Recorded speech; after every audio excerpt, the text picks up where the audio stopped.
Good day to everyone. Welcome once again to Tuesday morning news brief from the desk of the United Workers' Party. Today with me will be the Public Relations Officer of the United Workers' Party, Mr. Leonard Spider Montoot.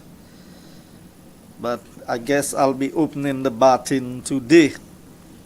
I bring you special greetings, and I acknowledge that it is a day when the world will be paying very careful attention to the U.S. elections.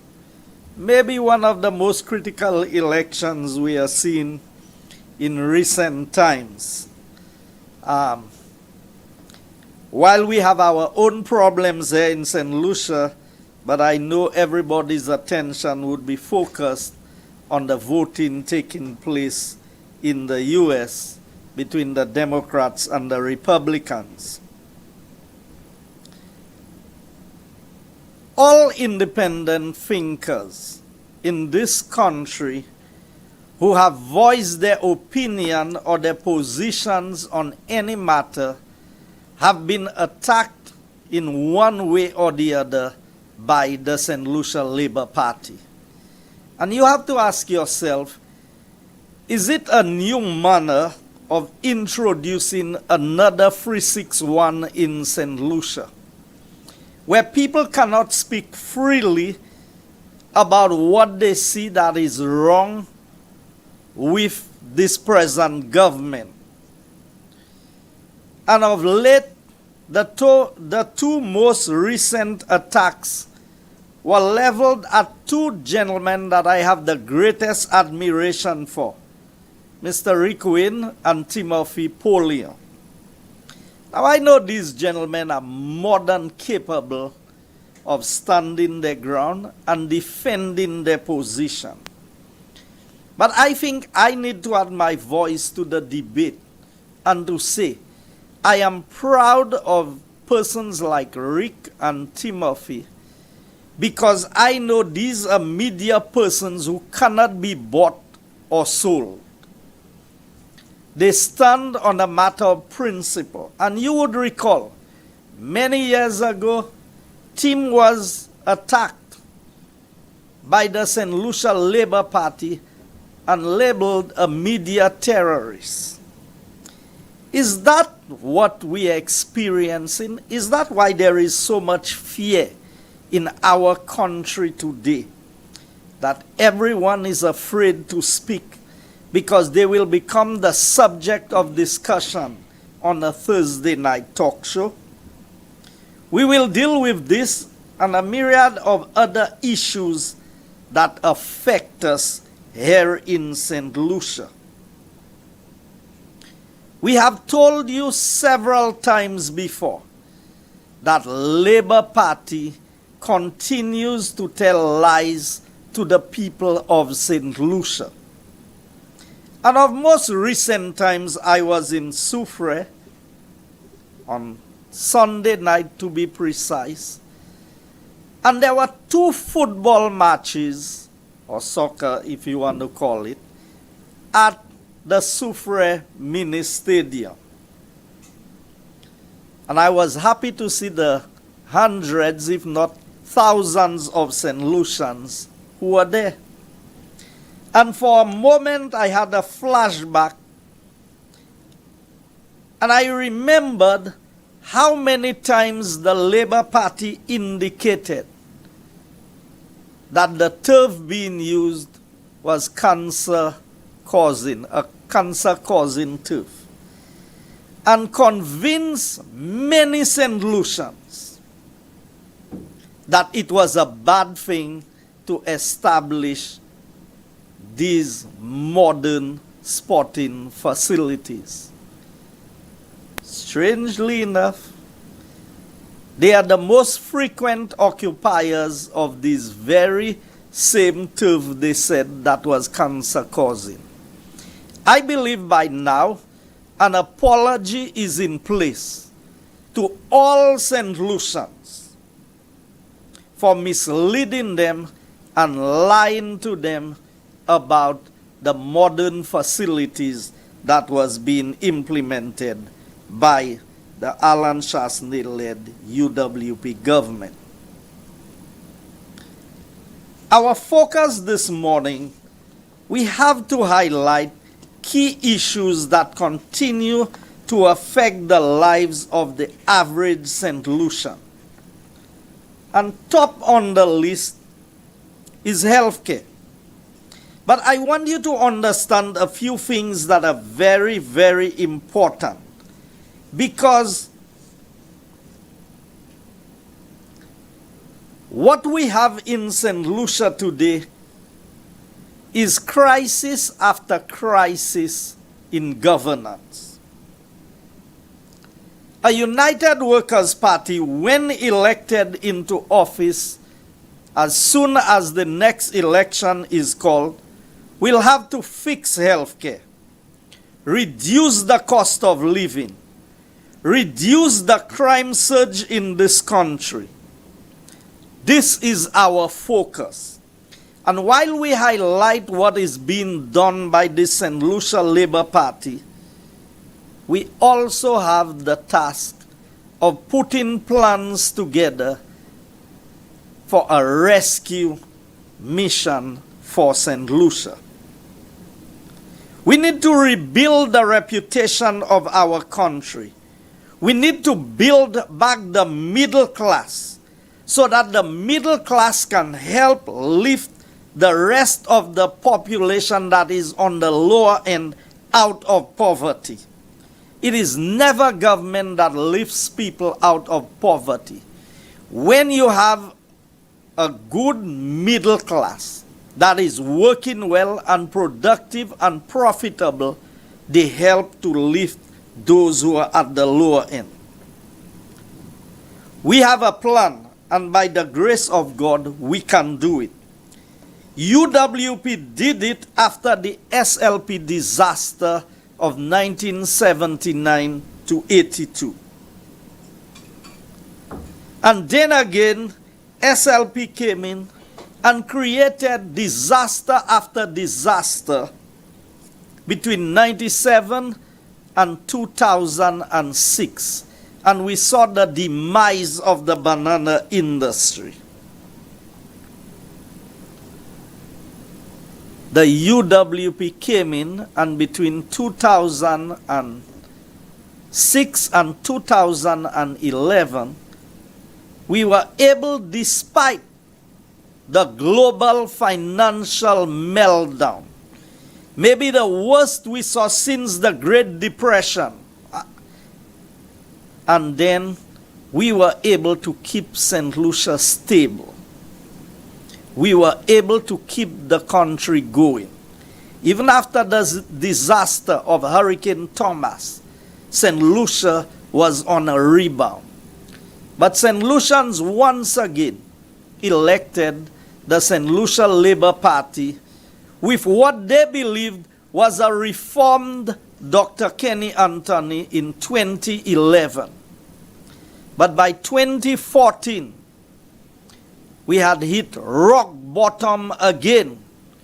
And Dr. Anthony said something happened that had never happened before. And what was that? St. Lucia could not raise any money on the regional market to keep its operations going.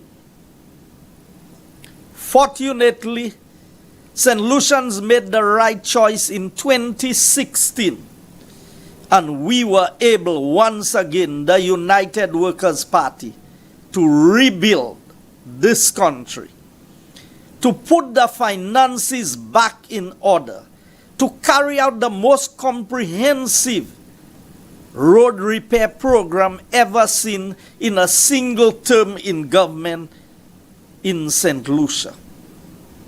All of that amidst COVID and the challenges that the world faced. St. Lucia proved under United Workers' Party to be one of the best managed government when it came to COVID. we were able within months to convert Victoria Hospital into a respiratory hospital and move VH to the OKEU hospital. All of that happening amidst COVID. So what UWP has done before, UWP can do again.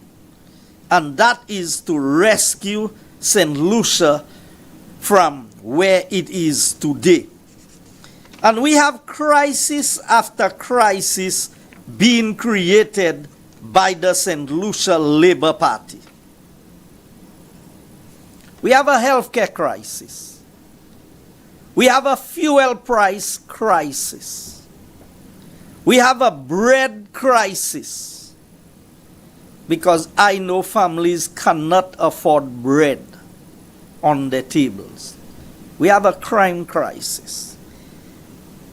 And so, when the UWP call on St. Lucians to join in the Orange March, to join in the Orange protest, it does not necessarily mean that you have to be marching somewhere.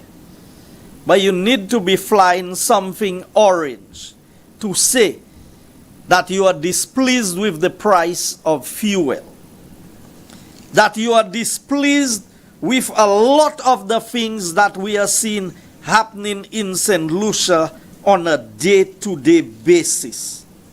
Now, if we are going to fix all of these problems in St. Lucia, we need the help of the people. Speaking about St. Lucia today, under an SLP, Philip J. Pierre-led administration, is like listening to a deaf announcement. You only hear of what used to be, not what is.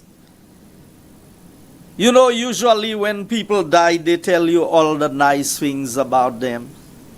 Sometimes you hear the bad too. But it's as if St. Lucia has died and all the good was in the past. Because after almost 4 years of Labour Party reign under Philip J. Pierre, here is what we have to show. We say when things were good. Can you believe that the government removed 3,000 workers from the employment list or unemployment list, people who are seeking for jobs, in order to be able to say that the unemployment rate is the lowest that it has ever been? So what am I saying? Let me break this down so you can understand. If it is 6 weeks you are looking for a job and you have not found one, they cross out your name from the list of unemployed in St. Lucia. So you are not unemployed and you are not employed. So I want the Labour Party to tell us in which category these people find themselves. You know what category they put you in? That you don't want employment. And I can tell you, as a member of the United Workers' Party, the hundreds of young people, young men, grown men, fathers, single mothers, who are out there desperately trying to find a job. And rather than the government creating opportunities to create jobs in this country, what they have done is they have removed about 3,000 people from the list. What kind of government would do something like this? Have anyone come forward and explain the new method of calculation for the unemployment rate in St. Lucia? So, you think removing the 3,000 people from the workforce, so they are neither employed nor unemployed. So it's as if Labour Party have erased you from the equation.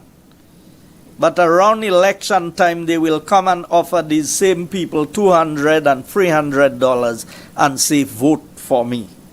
That is what the Labour Party is good for. Now, they have removed another 700 people from the poverty list.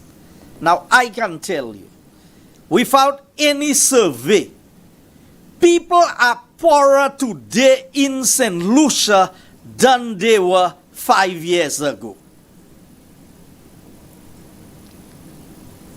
Why would you remove 700 people from the poverty list when people are struggling more than they have ever struggled before?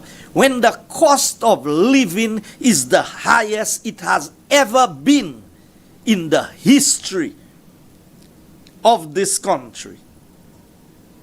What kind of government would do this? A wicked and heartless government.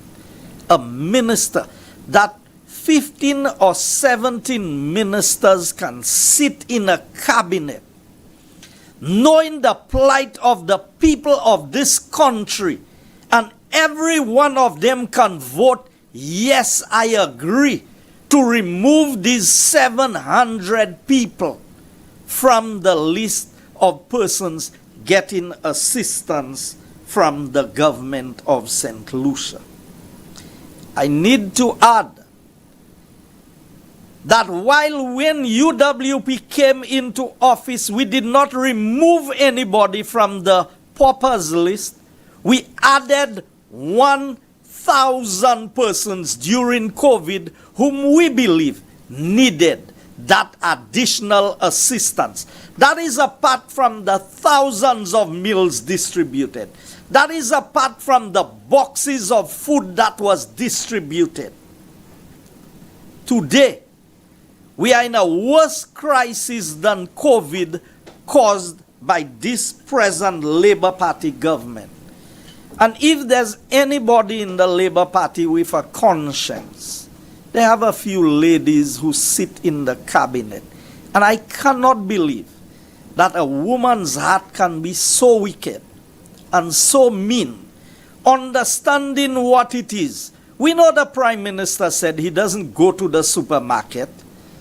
I don't even think he has a kitchen at his home, because I think his kitchen is somewhere by Jean-Marie's gas station. So he wouldn't know the price of anything, maybe, other than a ginger ale. Maybe that's what he knows the price of, or cheeses, because that's what he says he could afford. St. Lucians are being represented in the parliament by both men and women, in the cabinet.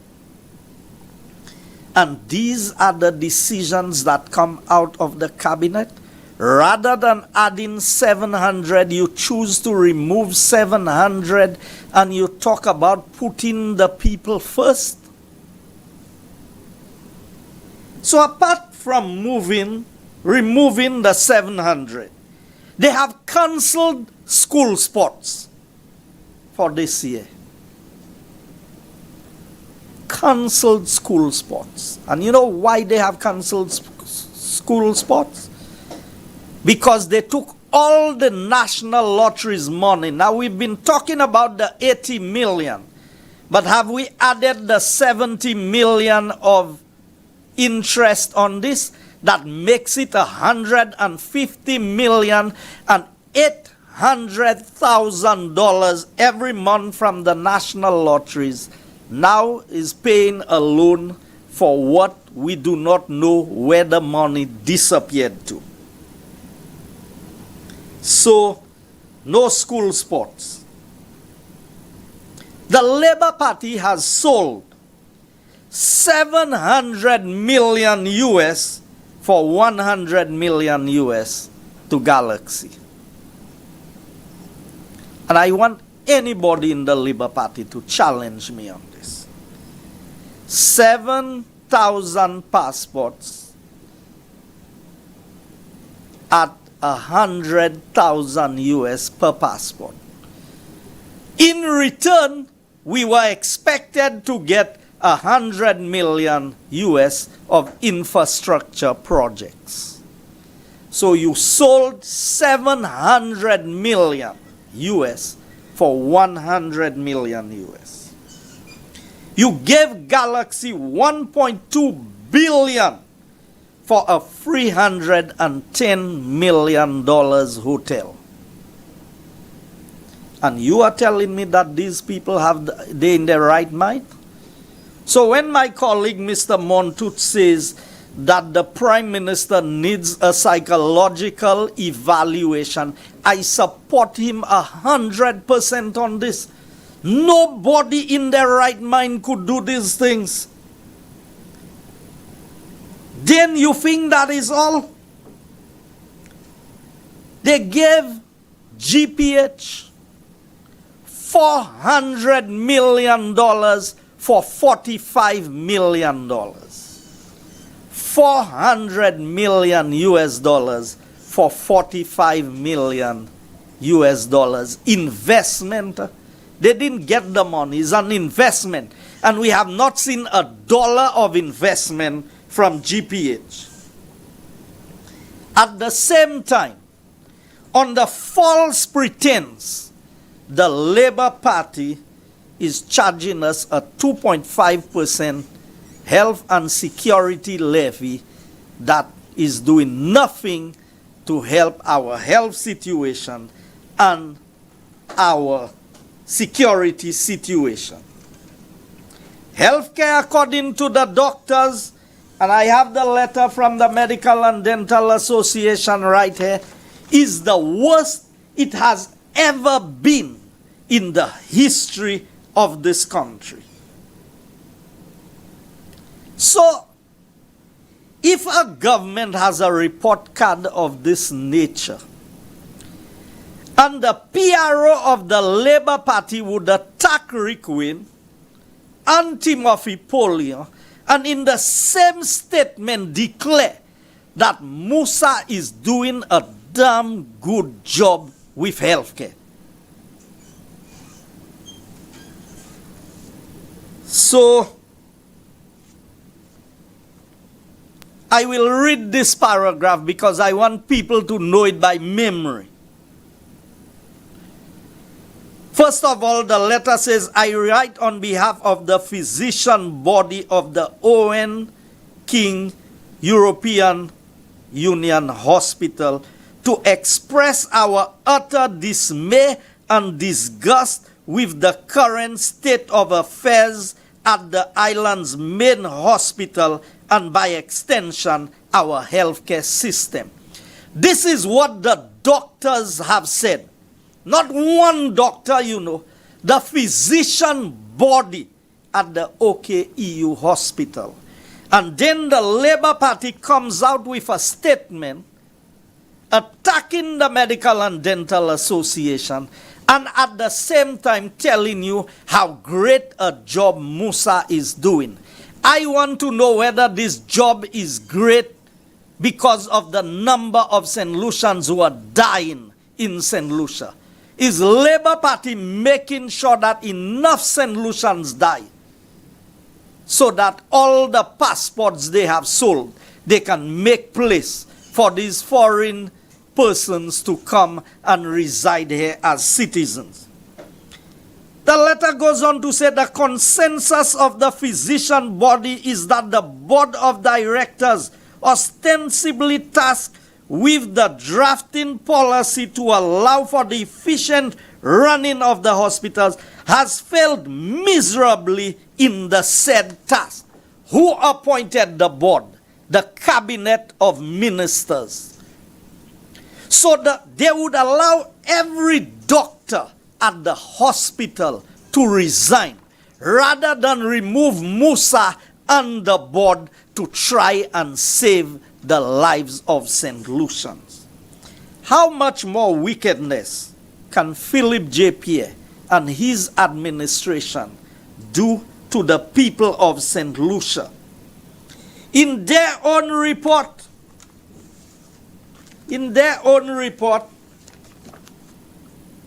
final report and recommendations, the St. Jude Hospital Reconstruction Project, the special committee submitted on the 28th of October 2021 on page 30,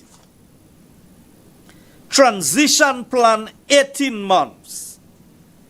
So they said in 18 months they would have moved from the George Odlum Stadium to the St. Jude Hospital, the original site.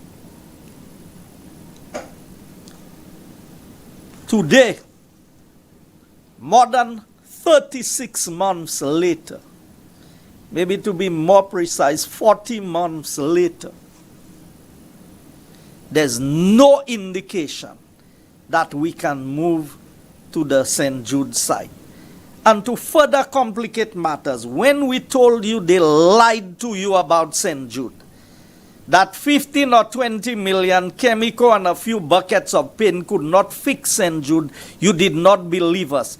But if you look at the budget estimates today, in the budget there is allocated $265 million for the completion of an 80-year-old building. And they have lied to us again by telling us that they are working on the original St. Jude. And if you go to St. Jude today, the two buildings that they are working on were the two buildings they call the box. The physiotherapy and the dialysis unit, the new buildings built under the Alan Chasney-led administration. And that is the first place they are going to move people into. St. Lucia, we are calling on you to join in the rescue mission for our country. Our country deserves better than what we have received. We can do better than what Philip J. Pierre and his present crop of ministers are doing. They promise you that they would put you first, but you don't exist. That is why 3,000 people no longer exist on the employed or unemployed list. That is why 700 people have vanished from the list of people needing assistance in this country. And all of that is done secretly. While at the same time we are hearing thousands of dollars being spent in cemeteries, millions for that matter, in cemeteries, and work is being paid for work that was never done. And we have appealed to the special prosecutor to look into these matters. And while 3,000 St. Lucians have been erased from the employed or unemployed list, Reno Gajada is given carte blanche license. And we need to call on the labor minister to tell us how all these imported workers at St. Jude, how did they get work permits? So you are telling me that there are thousands of young men in St. Lucia who cannot find employment, gainful employment. But you can grant over 300 work permits for basic laborer jobs in this country. And then the Chinese on the other side, Galaxy, had more. So what is happening to us in St. Lucia? I am appealing to all St. Lucians. Fly an orange flag. Fly an orange ribbon. Tie it on your house. Tied by the flowers. Anything orange. Place it on your vehicle. We are not asking you to join the United Workers' Party. We are asking you to say to the government, We are not pleased with what you are doing. You waived the 2.5% for an office building. You waived VAT for the National Trust. And the rest of us in St. Lucia, we have to pay the 2.5 and we have to pay VAT in these hard times. And we are paying $16.50 for a gallon of fuel when a barrel of fuel is only $67. St. Lucia, it is your time to make your voice heard. And if you are afraid of being victimized by them, if you speak out, fly an orange flag for your country. I thank you, and I hand over to my colleague, Mr. Montut, who will do the final part of this morning's briefing.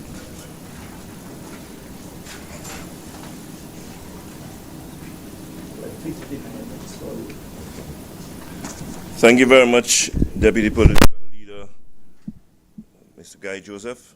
And let me say a special good morning to those of you viewing online, and a hearty welcome to the usual viewers we have in the diaspora who continue to take an interest in what is happening in your homeland. And today I'm going to touch on our healthcare system.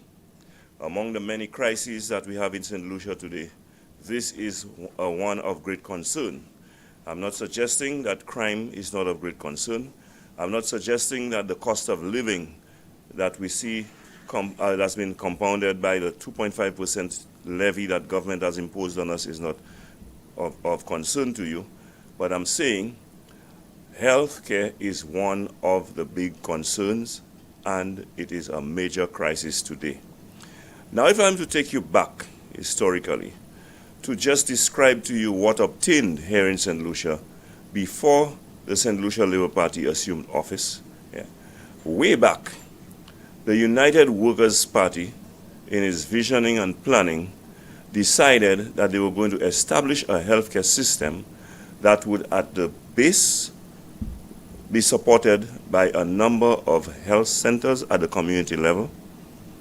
And so today, we have a situation where we have about 35 health centers spread throughout the country, which is in close proximity to all our major population centers, that is intended to provide primary health care to our citizens. And of course, so that for minor basic health situations, you would not have to travel all the way to a hospital, one of the hospitals, to get the care that you need. As such, also easing the pressures that would otherwise be placed on the services of our hospitals. Now, those primary healthcare facilities at the time were staffed with a resident nurse, so that while the doors may not have been opened for 24 hours, service would be available upon request, since the nurse would be on site, and all you had to do was to call, knock at the doors, and it will be open for your service to be provided to you. I mean, we're in a different times now, and I fully well understand that. And the time has come where we need to begin to look at official operational hours being extended, like was done in the last term of the Allen-led government administration, where the Grosley Polyclinic's hours were extended from 8 to 4:30 to 8 to midnight, with a view to eventually having round-the-clock service. What ought to be done with our 35 health centers around the island, 1 polyclinic in Grosley, and 5 public hospitals? And I say 5 public hospitals because we also have Tapion Hospital, which is a private hospital. But in addition, we have the Castries, in Castries, the OKEU Hospital, the Victoria Hospital, which is now shut and inoperational. We have the Soufre Hospital, we have the Dennery Hospital, and of course, we have the controversial St. Jude's Hospital. What a UWP administration sought to do in its wisdom, in its visioning and planning, was to establish top-class health care at our national hospitals, namely the OKEU Hospital in Castries and the St. Jude Hospital to service the South.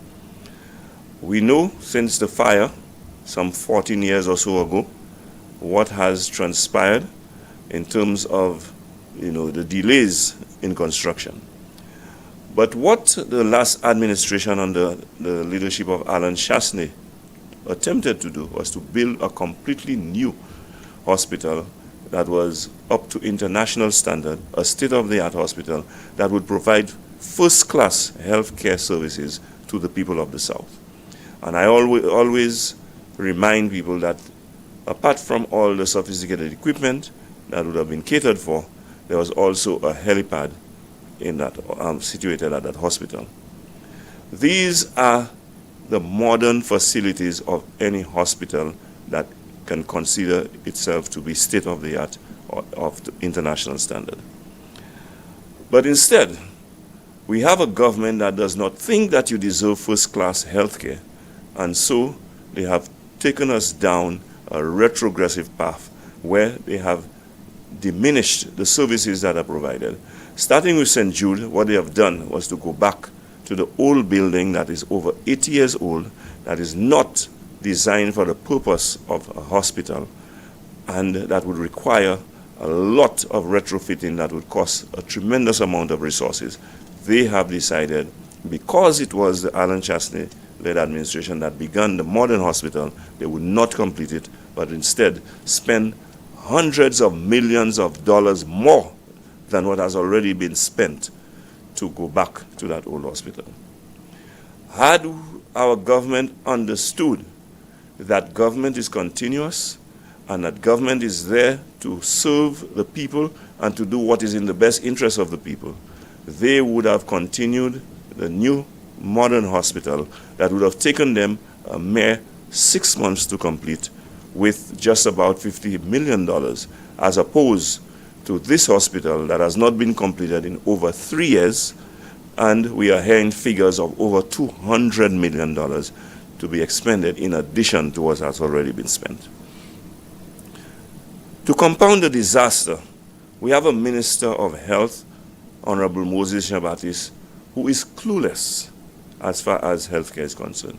And I say to you, the demise of our healthcare system has everything to do with poor administration, poor governance, lack of visioning, and poor planning.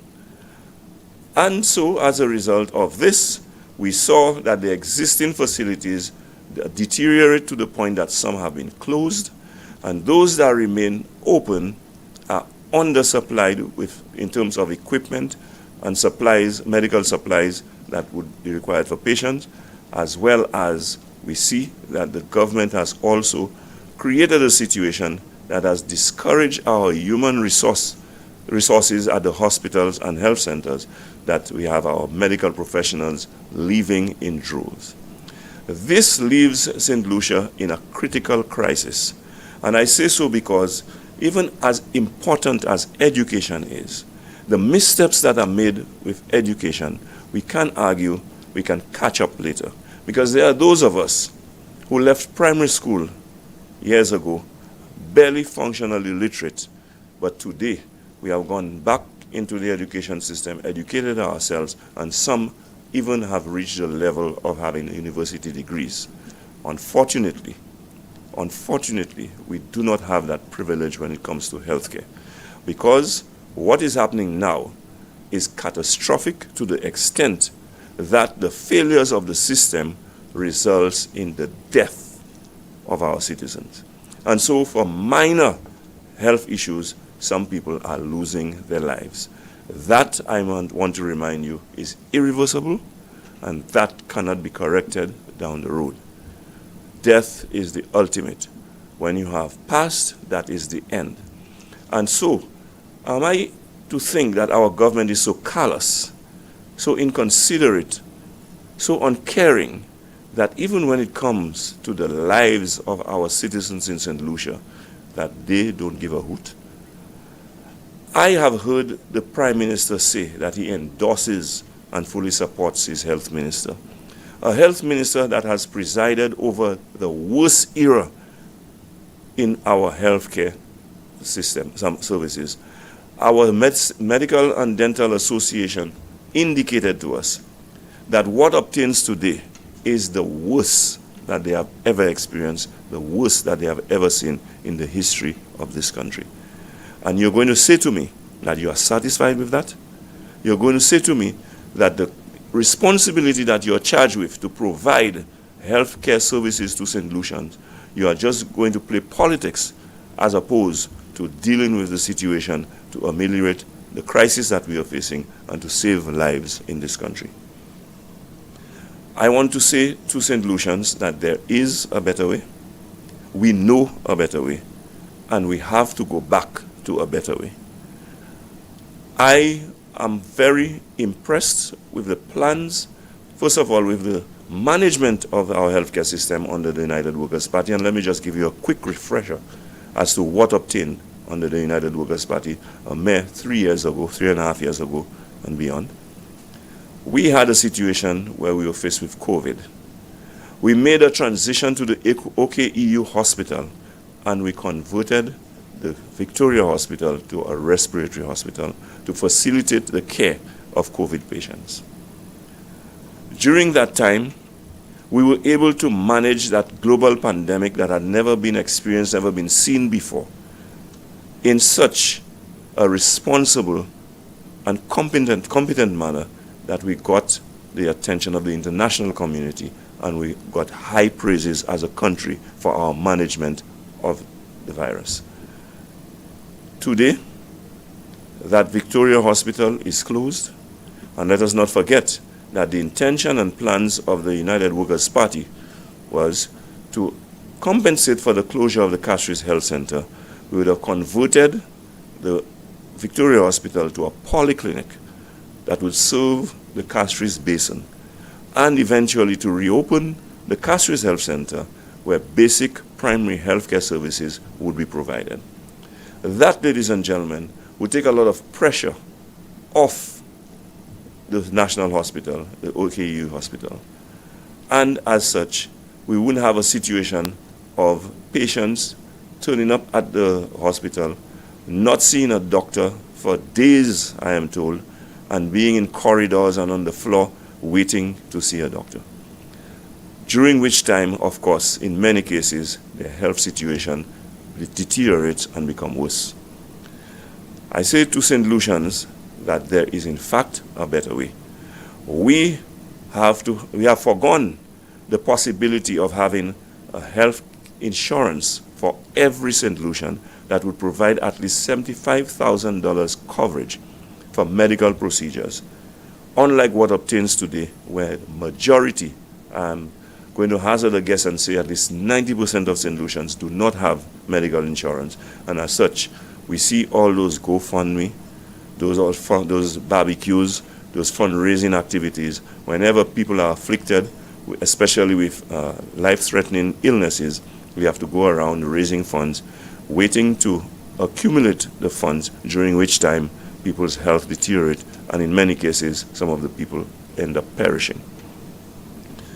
That is something we have to go back to if we truly care about the health of our people in this country. I say so because it is no secret that around the world, health care is very expensive, and we must devise means and ways of financing it. We must make the resources available. We must find a way to make it happen, especially for the poorer and the indigent of this country, who have no option but to depend on our public health services. So while the government officials perhaps are insensitive and unconcerned because they have options at their disposal, they are flown to Martinique, Miami, and elsewhere at taxpayers' expense. Should they have any mishap in terms of their health situation, the rest of us do not have that privilege. And so we must ensure that we establish proper healthcare services right here in St. Lucia that will be available to every St. Lucian. And so I look forward to the return of the United Workers' Party when we will complete the modern state-of-the-art St. Jude Hospital, where the patients and staff of the George Odlum Stadium will go into an actually built-for-purpose facility called the St. Jude Hospital. That in itself will increase the standard, the level, the comfort, the security, and the standard of health services generally to the people in the South. I want to see us continue to develop that hospital where we would have an international hospital on the top floor, where services that we have to fly out of St. Lucia for will be available here, with the intention that even overseas patients will come to St. Lucia for those specialized services. I want to see us go back to an OKEU hospital that has the supplies required, the equipment required, and the conditions required that we can maintain, and keep our healthcare professionals who are required to provide the high level standard of service that is needed. The Prime Minister said it is normal, and the health professionals and administrative staff who have left in droves are merely leaving to go to greener pastures. May I remind the Prime Minister that those very health professionals were aware of the greener pastures. The greener pastures existed when they made the decision and they made the choice to provide their services instead to their countrymen in their homeland. Today, your poor governance and maladministration has forced them out of frustration, out of our facilities, leaving us, the citizens of St. Lucia, in a desperately dire situation that can have life-ending consequences for the average St. Lucian. We must, as St. Lucians, take cognizance of this, take a stance against this situation, because it is our life, it is our health that has been jeopardized and put at risk to such an extent. And when you have a government that is not willing to stand up and take action to live up to its responsibilities, you must stand up and take action yourself. I remember when the president of the Medical and Dental Association issued that letter to the board, the reaction, the response of the government of St. Lucia. One government minister abused the president of the Medical and Dental Association and called her a political hack. That is the kind of response that is meted out to our professionals in this country by government officials, handpicked men who were brought into our cabinet by Prime Minister Philip J. Pierre. That is the lack of respect, the lack of regard and disdain that they have for healthcare professionals and for the plight of you, the average St. Lucian. So, the time has come where we must reverse the situation that exists. In Castries, a highly densely populated area where we have over 60,000 people in that vicinity, we have merely the Entrepot Health Center. Some people go to the local area health center, and it is my understanding that some of those facilities, such as Entrepot, is only operational part-time. It is not always fully functional. So that means that it is limited services that come out of those areas for those people. Those people there, some of whom are elderly, some of whom are incapacitated, most of whom are very sick, have to find their way at greater cost, effort, and discomfort to the polyclinic in Grosile, to the OKEU hospital, further compounding the situation that exists at that hospital in terms of overcrowding and pressures on the staff that is there. That is unacceptable. We have the health center that by now something should have been done with it in Castries. We have to do what is necessary to reopen the Masha Health Center. We have the Victoria Hospital that is intended to become a polyclinic. Something has to be done about it. And in 3 years, nothing has been done.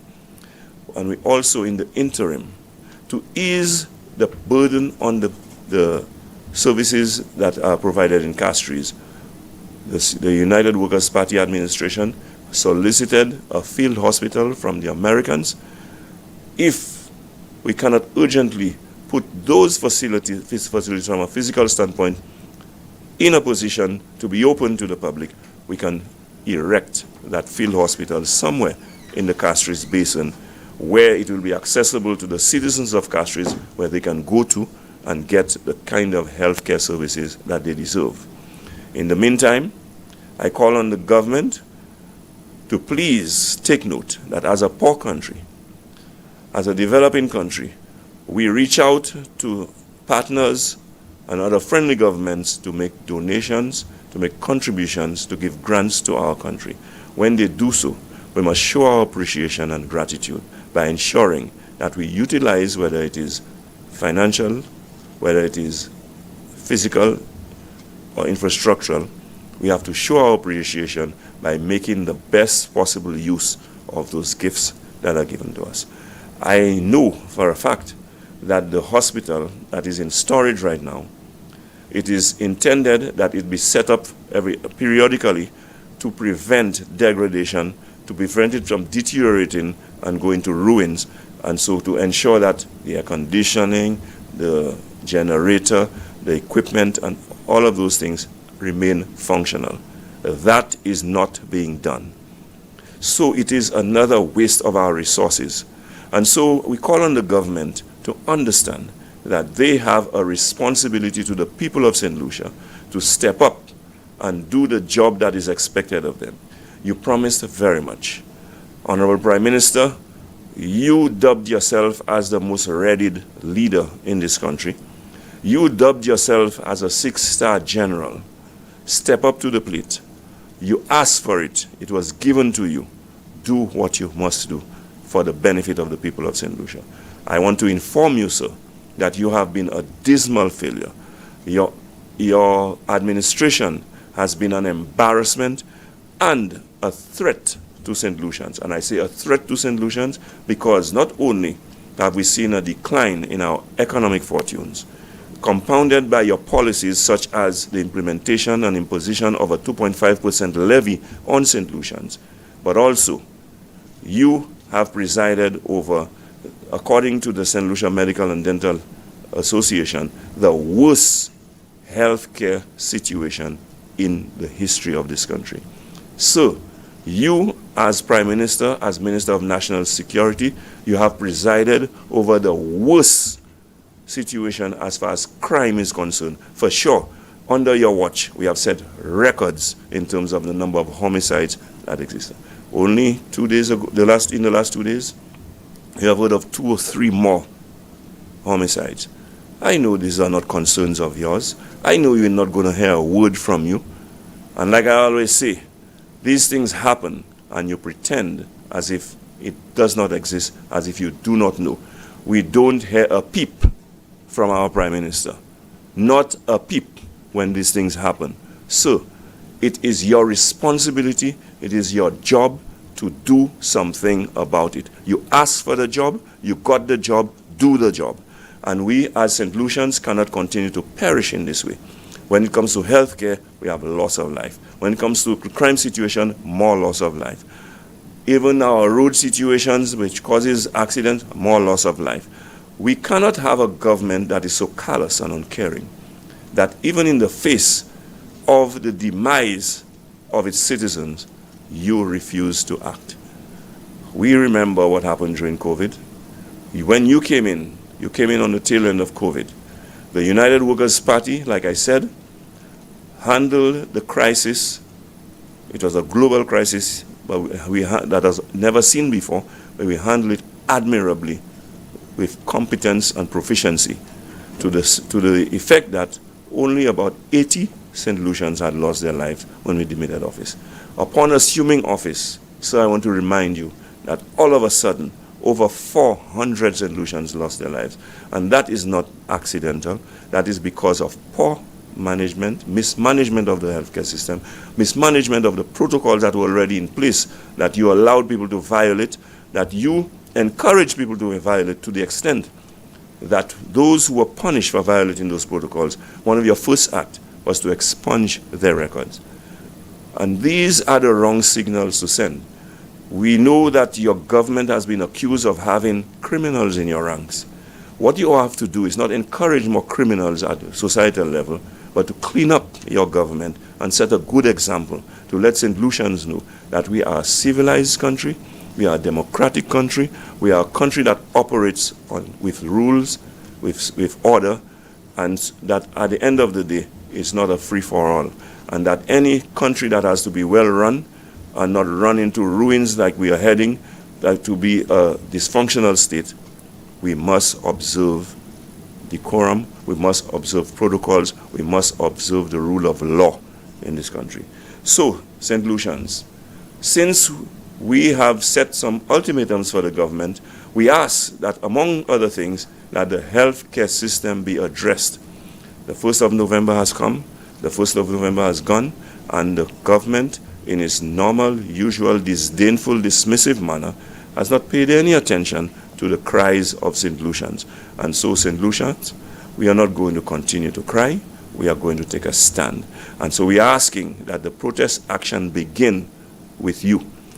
And I'm not asking you to take a political stance, I'm asking you to take a stance in the interest of your country, in the interest of your children, in the interest of your future.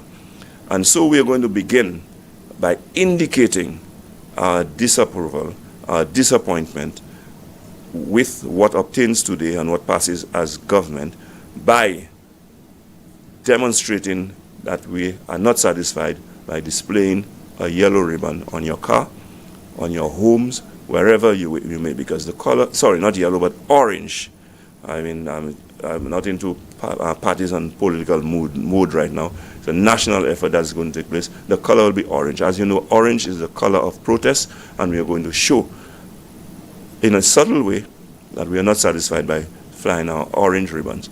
If the government does not take heed, the actions will be escalated, and we will see more protest action. In the meantime, there are other issues, such as the crime situation, such as the levy that has been imposed on us, such as the GPH situation, such as the corruption in CIP and in government generally, the Ministry of Housing, that we are asking that something be done about it. And in the meantime, we are going to see St. Lucians who are unhappy and not satisfied with what's going on, taking on their own little protest action in various sites in this country to let the government know that we are not happy, we're not satisfied, and we're not going to stand for any more of this. If you don't take a stand, St. Lucians, today, tomorrow may be too late. The degradation may get to such an extent that there will be nothing to fight for tomorrow.